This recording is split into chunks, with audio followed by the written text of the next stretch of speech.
Welcome to Blue Moon Life. We're Jillian and Jonas, and we live aboard our 30-foot sailboat in the Pacific Northwest.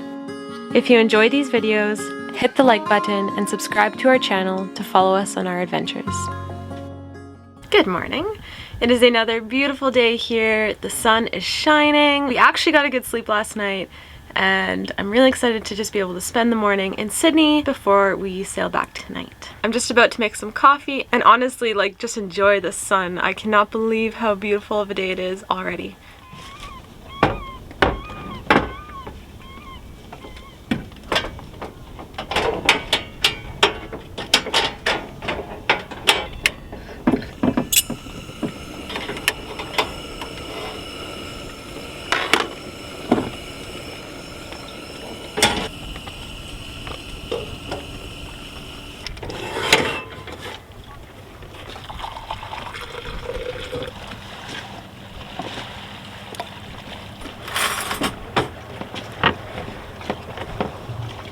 Stirring your coffee with chopsticks, the only true way to optimize the taste of your coffee.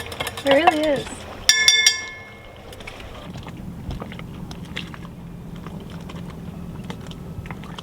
Good morning. Good morning. I just burned the crap out of my tongue. Hot coffee and waves do not mix. I was trying to sip it, the wave came, but otherwise, it's a good morning. It's actually quite breezy here. It's only about 10 o'clock, and way more breezy than yesterday. We could have used this when we were coming in. We're just trying to make a plan of where we want to get to today. So for planning this trip, we've been using pretty low tech. We've been using Windy, the app, so we can see where the wind is, and then just a weather app. And then for navigation, we just use an avionics app. So we pretty much have been doing everything with Jill's iPhone, and then the tide charts. We don't have any working compasses.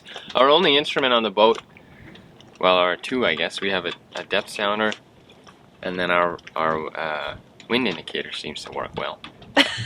Yeah.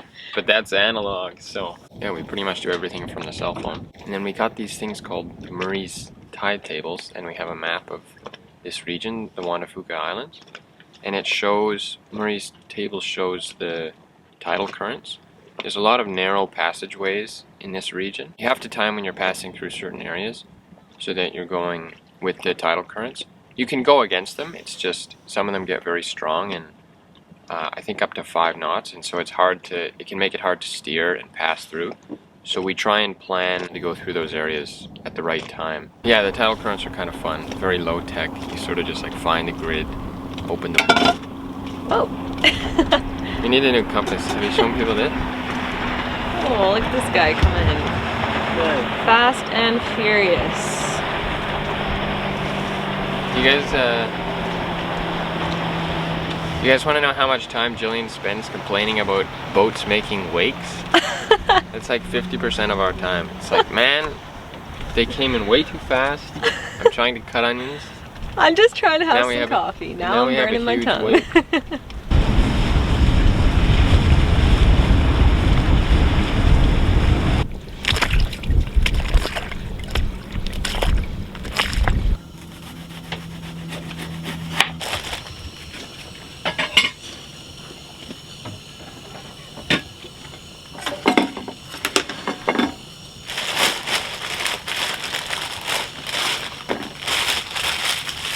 One bun, 2 bun. Got the eggs going? Working on it.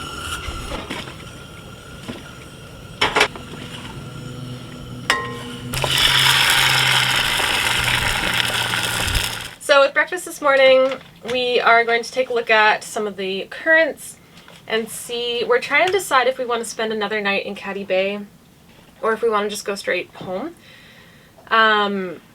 Just because of the very rough night we had last time, we don't know. So we're going to take a look at the currents and see what the best option is and if we can hit some good ones going through Baines Channel and Trial Islands.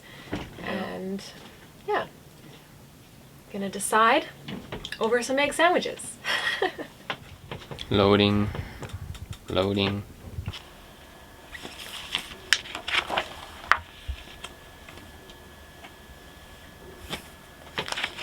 So we're just looking on El Navionics. We think we're gonna head back. So this says it's 21.6 nautical miles, give or take me kind of messing around a little bit. So probably like 22, 23. And yeah, I think that'll be perfect. We'll leave this afternoon. This only says it'll be 4 hours, but I think we'll probably be closer to 6. Oh, Andrew's calling. Those timers don't include Andrew's dilly-dallying. Andrew's calling. Andrew, you want to be in the video? Hello? Hello? Hey, what's up? Okay, I wanted to show you guys something. We have this fridge in here, which is not made for a sailboat. It's just like an apartment mini fridge. Anyway, we keep it where a gimbaled stove would normally go. So this is what we rigged up for this trip. Just using the stove gimbals. And then look at this. It actually works so well. We've been getting some big rollers. And this is keeping it. And then this one, same idea. We just tied it in. That little line there. I think one of my favorite things you've ever taught me is that just the knot you use to tie onto a boat, because it's so easy to take off. You can take it off with one hand. Just a couple of fingers you can take it off.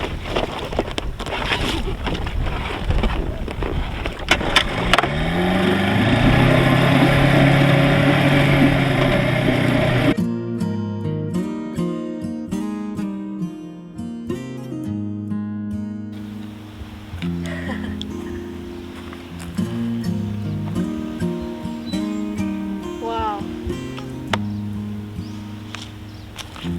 Nice tree.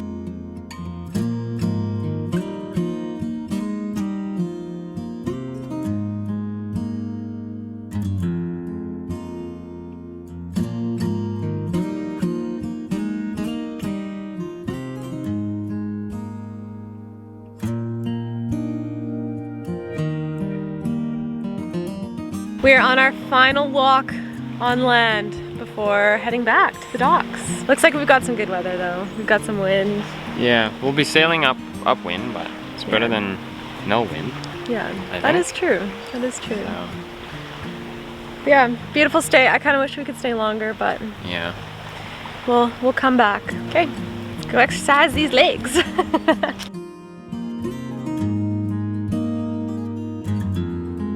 Math, science, English, drama, physics, art.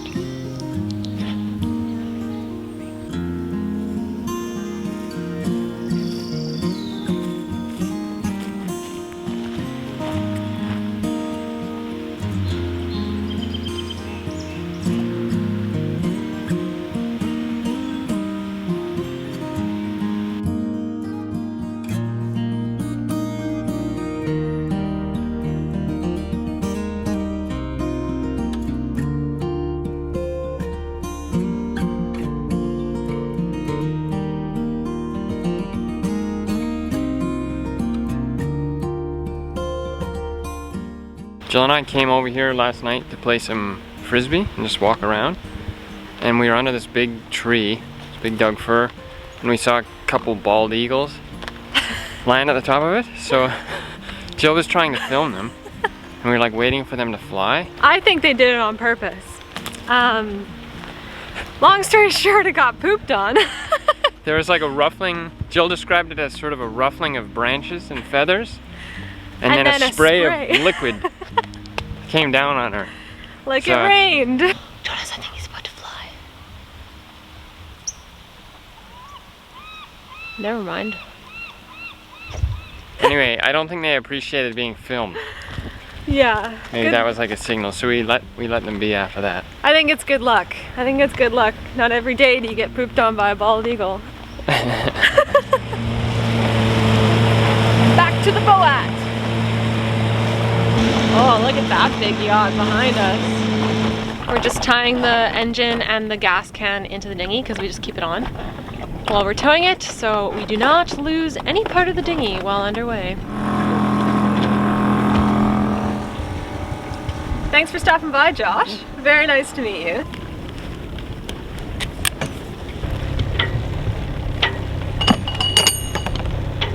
Sorry, I know that was not a good way of doing it.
Still a little chilly, eh?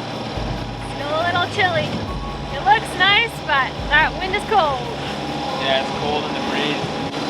Even got the gloves out. I know. It's going all out.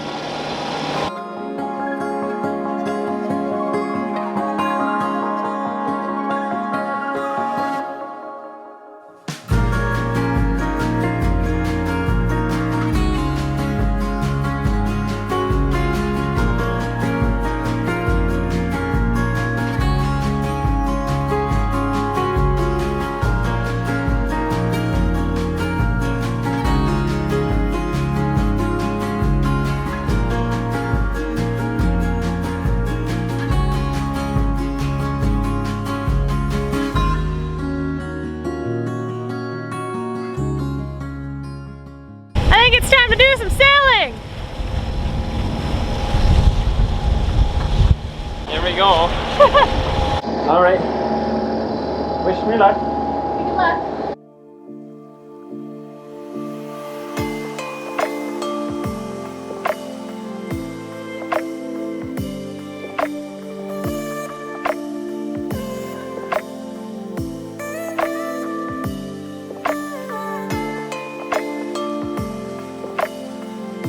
Ready to tack? Yeah.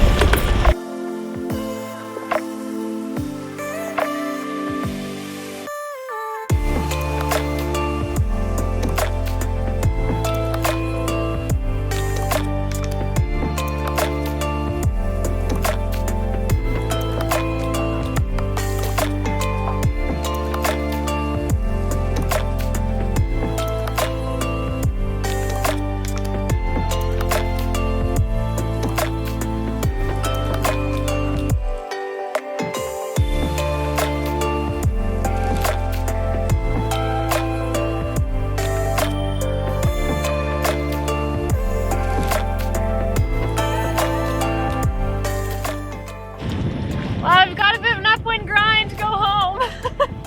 The wind is coming directly from where we want to go, so it might be a little slow, but it's good to get a sail up. We just have the jib up for now, just to keep things mellow.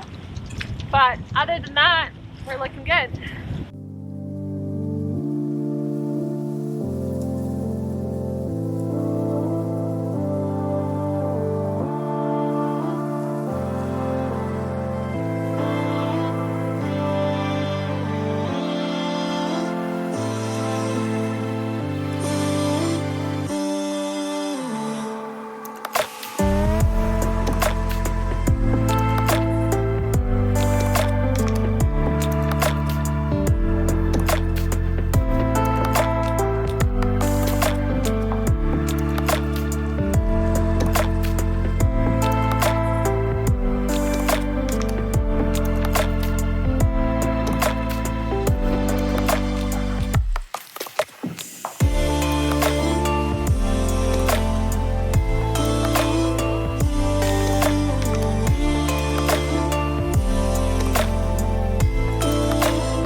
Some extremely choppy water, but it's calming down a little bit as we're getting closer to Caddy Bay, so it's a nice little break. We were really breaking waves for a while, but it's nice now. We didn't get too much filming done during that period. We were quite busy with our hands.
Hey everyone, we are back at the docks, all tied up now. Feels super good to be attached to a solid thing and being in a calm marina. I'm just gonna give you a tour of the state of the cabin without further ado.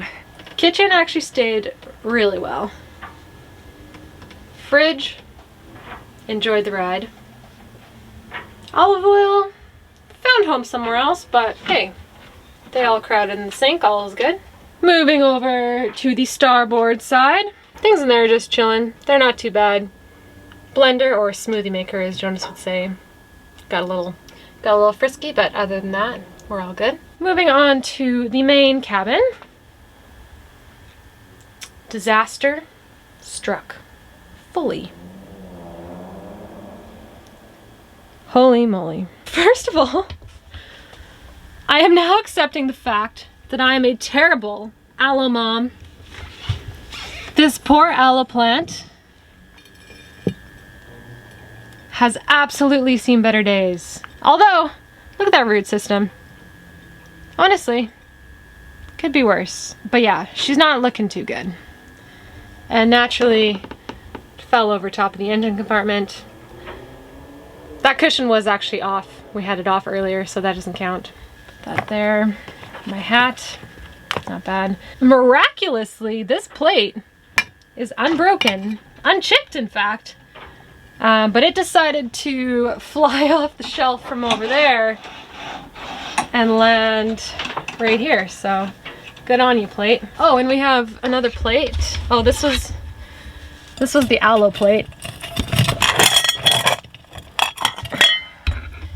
Also unbroken. Can I just say that, like, things fell, but nothing broke? That's wild. This pole can actually go outside. Moving on, just more dirt, really. Cooler decided to slide out of its spot, but I mean, what can you expect? It's cooler. All of my books decided to fall down. The water jugs, excuse the noise, Jonas is banging around upstairs. The empty water jug fell over, but the full water jug stayed put. Got some more cooler supplies back there. And actually the V-berth is also a bit of a disaster. Believe it or not, the drawers actually came out. And the poor V-berth. Not many books managed to stay on the shelf. But they had soft landings, which you can't complain about. The dehumidifier also had a soft landing. And this book made it the farthest from here, or from there to here. Should we dare look into the bathroom? Oh, bathroom's looking fine. See, we actually put everything away in the bathroom. Last but not least, naturally, the beer stayed in place. And honestly, the plates didn't do too bad. They could have been worse. Here's second mate coming in right now. How do you feel? I feel good to be back. I was saying we need some more oh crap straps. I was holding on to one of our winches. And the last surviving plant. This guy stayed up on his little perch the entire time. What a trooper.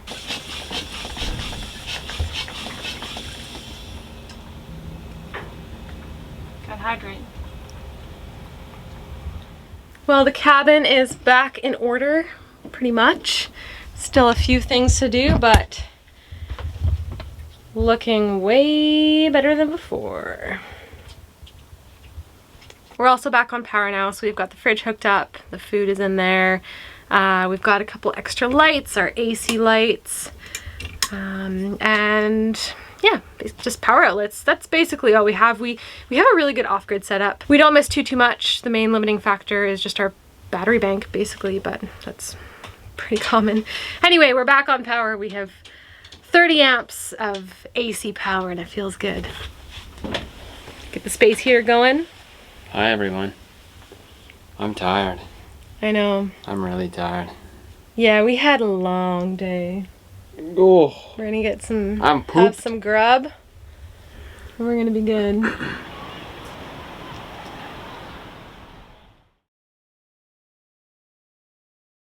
Yesterday morning, we had a super chill morning. We slept in, had coffee in the cockpit, you know, took a walk on the beach, and just definitely the feeling of like the calm before the storm.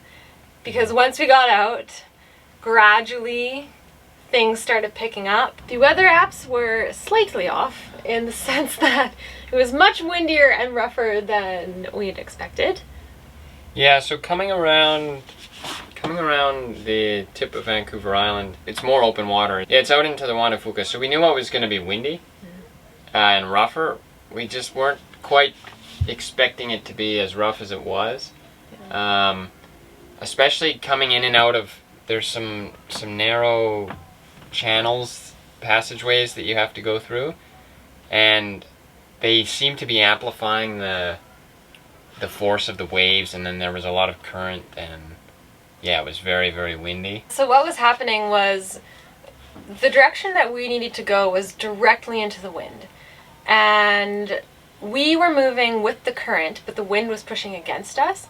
So in places that made some very confused water, and waves were sort of coming from multiple different directions, and they were huge. They were huge waves. Yeah, they were the biggest waves we've ever seen, for sure. Like, even, they were bigger than waves we've seen surfing. The timing of things was challenging, because some of these passageways, you get these crazy flood currents through. So you can only go in at when the tide's going a certain direction. Either it's slack or when it's with you. And that's why we were traveling so late in the day.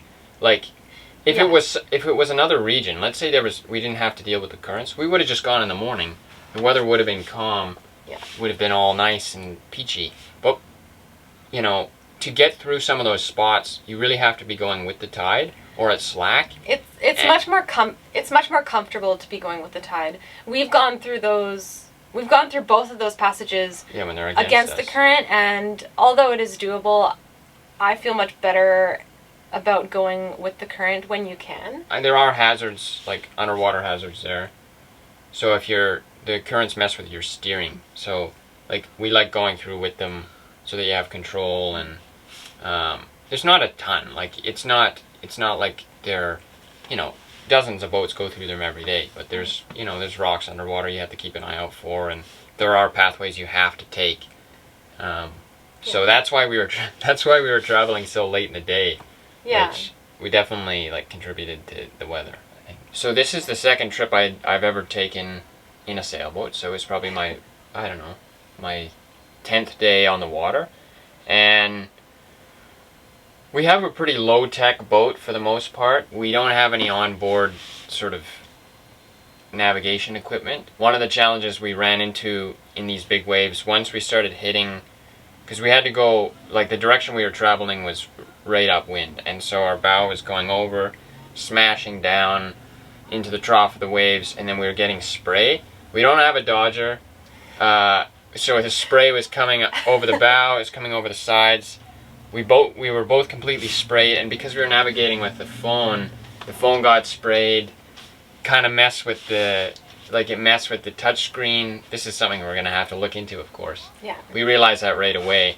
Anyway, it made navigating a lot harder, and there's lots of little rocks and shallow areas in that region that we wanted to pay attention to. So that added to the stress. We realized that if we would have put a sail up, it would have helped stabilize the boat a little bit. But the reason we decided not to is because, first of all, we don't have harnesses yet to actually clip on the lifelines. And with how rough the water was, it was just not safe to send either of us up onto the bow. The jib was sort of tied up on the bow, and we don't have a roller furler or anything, so in order to actually hoist the jib and get that untied, we have to go to the bow, and at that point, it just wasn't safe to do that. We did have our sails up earlier in the day, and that was sort of it for us. We decided it was best to just try and get home. Yeah, at that point, we were pretty much locked in the cockpit. I wouldn't have felt comfortable. And this is, I'm sure, experience and comfort that I'll gain over time. But I didn't want to leave the cockpit when the boat was rolling around like that. No. And the idea of having to go up to the bow to unbungee the jib and just get it sorted was not. We just weren't going to do that. No, it's just not risk losing someone overboard, because in those waters as well, you lose a person. Like, you lose them in the waves. Yeah, so we didn't want to leave the cockpit, and we aren't equipped to do everything from the cockpit. I mean, we were saying, like, right afterwards, man, how nice would it be to have a roller furler and to have some, like, onboard instruments that aren't sensitive to the spray, like, that keep working once you get sprayed, and maybe have a dodger, like, just those small things that would have made the whole experience a little more comfortable. Jillian was sort of assuring me at the time that the boat was doing its job, like, it was, sailboats are made for that type of weather. And it was pretty crazy though. I mean, certainly Jonas and also I, up until this point, my experience has been in fairly fair weather sailing. I've been out in pretty blowy days, but that's on a lake, which is much different than the ocean. And so overall, it was a really fantastic experience. We were kind of like living on that like adrenaline high once we got to the dock. It was just like the best feeling ever. Yeah. And yeah, it was a really great test of Blue Moon. She handled really well, and I read a really beautiful comment the other day that said something along the lines of, you take care of your boat, but your boat takes care of you. And I was really feeling that in this situation. Like, Blue Moon really did deliver us back home to the dock, all in one piece. I mean, we lost the plant. yeah, the only casualties of the trip was we lost the plant, the poor Ella, which I'm gonna repot. I'm gonna give that thing one more chance of life. Yeah, the cabin was pretty solid. Like, we'd set up the cabin so that, you know, because we knew we were gonna get some waves, but we didn't expect that much. So yeah, I mean, we had plates fly across the room, but they didn't break. It was great. Like, we didn't. Yeah. The only other thing, we lost one thing overboard, which was just kind of.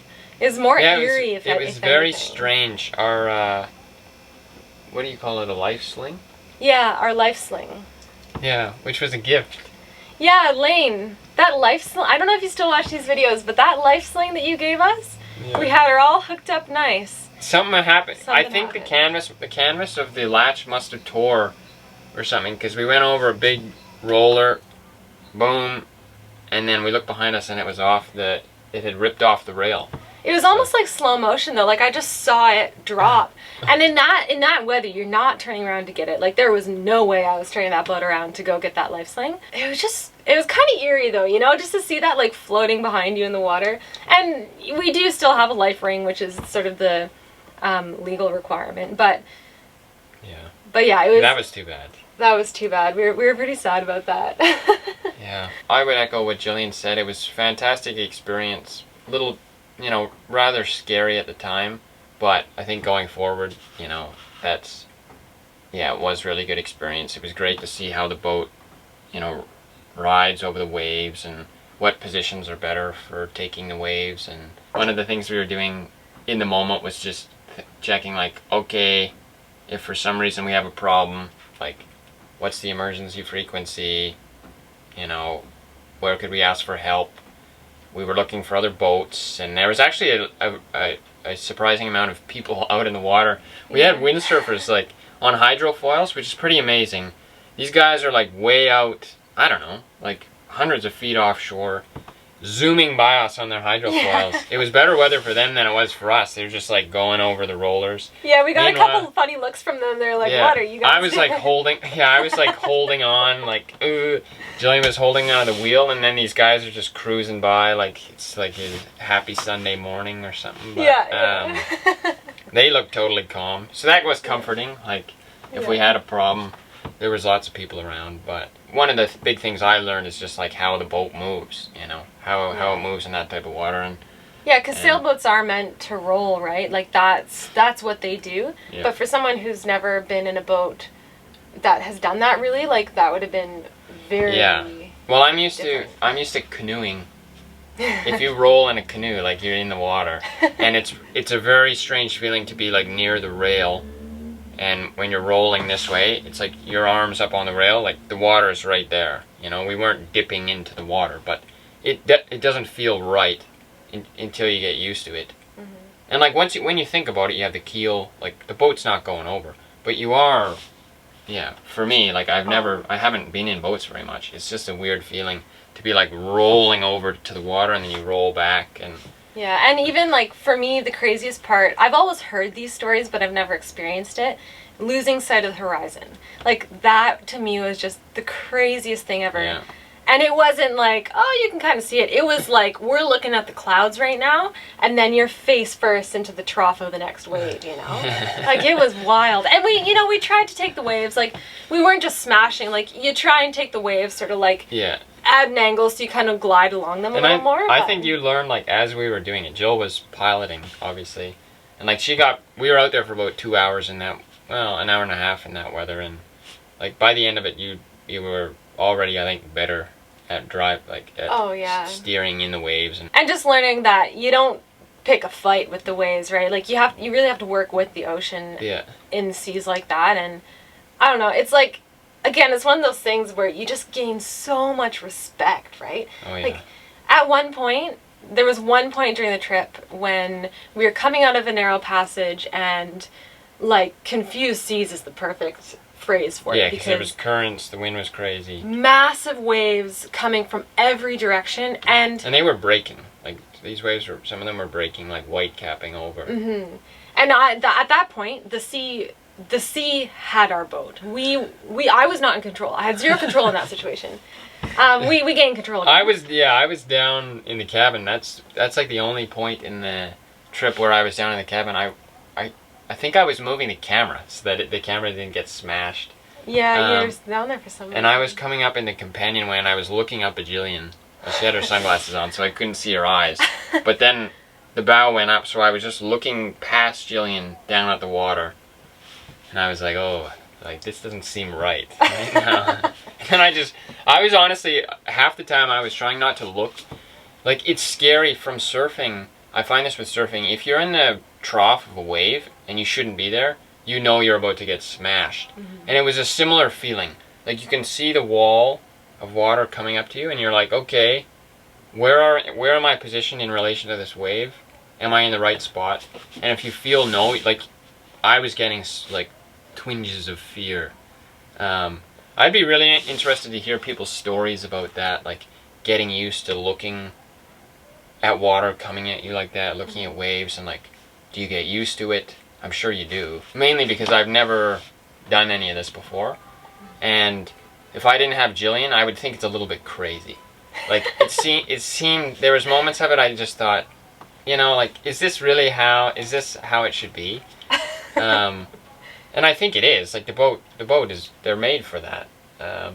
So yeah, anyway, if people have stories about their first times in bigger water and getting used to that, I'd love to hear it as someone who's new. And if you guys have recommendations. We needed harnesses. Like, we needed to clip to lifelines. We fully recognize that.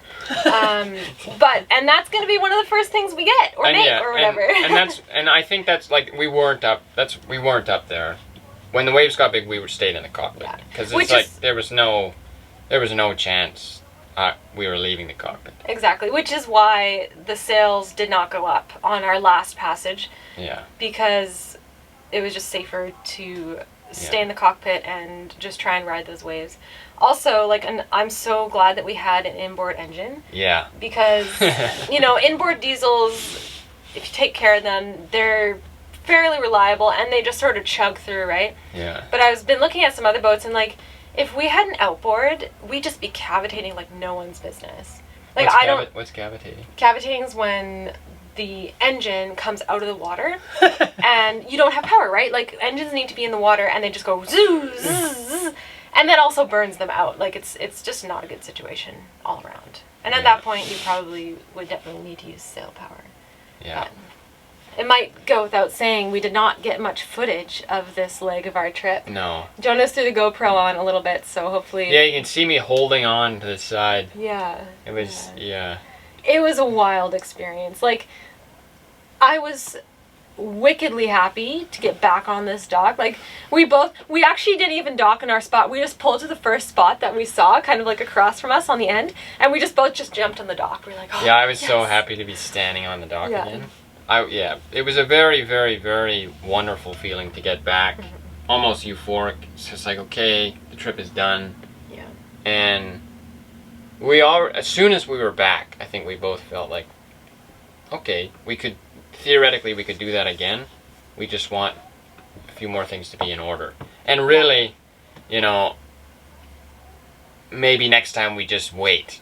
If I didn't, the thing is right now when we're sailing, we're on a schedule, unfortunately. Like I have to go back to work, and we have to make our waypoints at a certain time. Again, on our final leg of the trip, we saw just this solid line of clouds, and you can tell It's like a front. A front was coming through, and it was coming in fast and furious. Like the seas turned gray, and that like really just like mean looking rough gray. But really beautiful feeling coming back onto the dock, like just like true peace. Like I was saying to Jonas, you know, back. Not a single thing could bother me right now. Yeah, the cabin was destroyed. We didn't care. Yeah. 'Cause it's like, you just clean it up. Yeah. So. It was a really At least you're back. fantastic feeling, yeah. Yeah. And we didn't get sick. I thought I might get, like, that's the roughest water I've been in. No real seasickness. I was below in the cabin for a couple minutes, and I thought, like, okay, if I stay down here, I might get sick. So I just, you know, kept, you know, sort of tried to keep my eyes on the water and on the horizon, and I was happy about that. You know, I felt like if there was a time when I was gonna get sick, it would have been then. We hadn't eaten a lot either, so we like at one point we pounded a peanut butter sandwich. Or I did, because I was worried. We'd been drinking coffee. We woke up, we slept in that day, and all we'd really had for the whole day was coffee. Not the best for your stomach, probably, when you're sailing around. Yeah, So, well, I mean, with the adrenaline, like, I had zero appetite. Jill wasn't hungry. There was no way I was going to get seasick, because just the adrenaline going through me, like, I was, like, intense focus on the task at hand. Like, honestly, I planted my 2 feet, I planted my 2 hands, and I stood there for 2 hours straight. Like, Yeah, that's all that happened. Thank God. I remember when we first started coming into Trial Island, I was steering, and I was like, yeah, Jillian, I think you're gonna have to take over here. And we knew what we were getting into. We knew it was gonna be rough. We knew it was gonna be big. We knew that this is sort of the roughest part of our trip. And I think because of that, like, we were ready. We kind of had our stuff together, you know. Yeah. Things had been, any loose items had been stowed, and Oh yeah. we had like our coats on and our life jackets and everything. So. Yeah. Yeah, I mean, what do you think? Blowing what, maybe 30, 35 knots? Oh yeah. I feel like it was like 30 knots, probably. I almost want to say more, like 35, 40. Yeah, because the waves, big, I mean, I don't know how you read it, but the waves were breaking, you know, and the tops were being blown off. You were getting spray, you were getting spray off the water and also from the bows, so. Yeah, she was a windy one. It was a windy day. Ultimately, though, it was an absolutely fantastic experience. Yeah. I think just to have that under our belts, again, now we know what we want for our next sort of bigger weather journeys, if you will. Yeah. And yeah, it feels really good just to have that experience and to see what this boat can take us through. Yeah. And it makes other situations seem a lot easier.